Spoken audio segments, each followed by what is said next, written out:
ఇప్పుడు Indian 2 cinema చూసి వస్తున్నా, ఏం లేదు సేనాపతి ఇట్లా అనేసి అందరికి హెడేక్ తెప్పించింది అనమాట.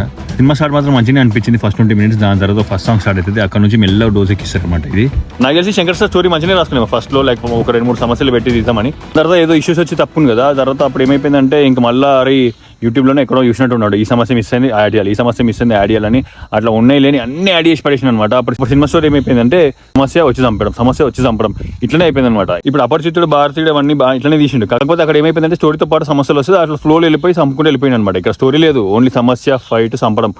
బాబా ఒక సినిమాలో అన్ని లాజికల్ సీన్సే, లైక్ సమస్య వచ్చినప్పుడల్లా వస్తాడు, చంపుతాడు, పోతాడు. కానీ ఎక్కడి నుంచి వస్తుండు, ఎక్కడి నుంచి పోతుండు అసలు అర్థమే కాదు.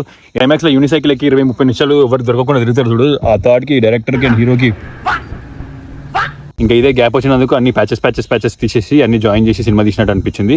కొత్త కమల్ హాసన్ సార్ మళ్ళీ వచ్చి ప్రాజెక్ట్ కంటిన్యూ చేసేసరికి అప్పుడు ఇండియన్ 3 తీసిండేమో, అందుకని ఎక్కడ చూసినా ఇండియన్ 3నే ఫోకస్ చేసారు. ఒక ఆడియో ఫంక్షన్ లో కూడా ఇండియన్ 3 చాలా బాగుంటుంది అన్నారు. అండ్ క్లైమాక్స్ లో కూడా ఆ ట్రైలర్ చూస్తే కొంచెం గ్రిప్పింగ్ అనిపించింది. కాకపోతే ఈ సేనాపతి ఇట్లా అనేసిండు, ఆ సేనాపతి ఏడ పెడతాడేమో కానీ హోప్ఫుల్లీ ఇండియన్ 3 బాగుంటుంది అనిపించింది. అండ్ గుడియా ఆ సాంగ్ ఏదయ్యా, ఒకటే ఒక సాంగ్ బాగుంది సినిమా మొత్తంలో, ఆ సాంగ్ కూడా తీసేసిర్రా. ఫేవరెట్ అనిరుద్, ఫస్ట్ టైం నీ ఆల్బమ్కి ఇంకా అదే రివ్యూ. నా రివ్యూలోనే అర్థమైపోయింది కదా సినిమా ఏందో. అండ్ రామ్ చరణ్ ఫ్యాన్స్ మిమ్మల్ని చూస్తే భయం వేస్తుంది అయ్యా, భయం వేస్తుంది. కానీ ఏం కాదులే, అంత మంచి జరుగుతుంది, అంత మంచిగానే ఉంటుంది. Is a game changer. చలో దెన్ బాయ్.